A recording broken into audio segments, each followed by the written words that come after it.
Hi everyone, this is Chris with Water-logix. This is a well water application that I'm going over with you folks today. This is a sediment pre-filter and a UV system.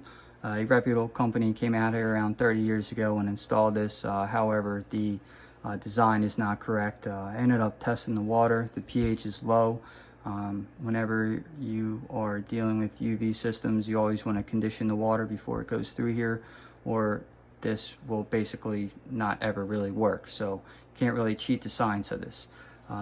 What I ended up installing after testing the water is an acid neutralizer. They had a pH level of 6, so about every 5 days the system will kick on and clean itself and make sure that that pH level is boosted. There is a dome hole plug here, so when this media dissolves and goes away, you can reload the media inside here, which is really nice. The system that is installed here is based on the gallon per minute flow rate coming from this tank. A lot of companies will come out and just put in whatever systems that they think they want to put in. It's really not a good idea to do that, because this pressure tank, for example, this well can only put out around 6.5 gallons a minute. This system right here this system only needs 5.3 gallons a minute to be able to lift up this media and send the water out of the drain. One thing I always do too is I always secure my drain lines. This is completely hard piped in compared to what you would see over here, just due to the gallon per minute flow rate coming out. Water softeners really only need around 2.7 for the size tank, but this one's about 5.5 gallons a minute, so I always just want to play it safe. But this system is meant to raise the pH in the water. It just kicks on every 5 days.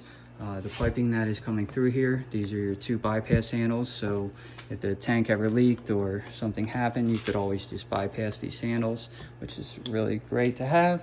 And then once the pH is raised to 7, the water is then going to come through the back of here and then go through your water softener.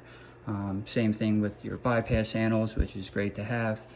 This system is metered. There is a meter on the side that counts down the gallons as it's going back out.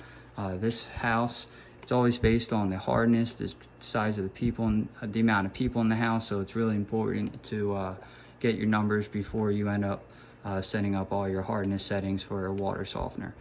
This is a water softener mixed with catalytic carbon and KDF. This house does have coliform bacteria, so I just wanted to put in a little bit extra carbon and KDF. KDF does a really good job of preventing bacteria growth, so just gave them a little bit extra there, which is really nice to have. So once the water is then softened, you do have the right chemistry now to run through a UV system. When you're running through a UV system, you always just want to make sure that you have handles to be able to bypass this equipment, just in case the UV ever broke down. So what I did here is, if you can look at this piping, if I was to ever bypass this equipment, I could shut this line off and I could shut this line off.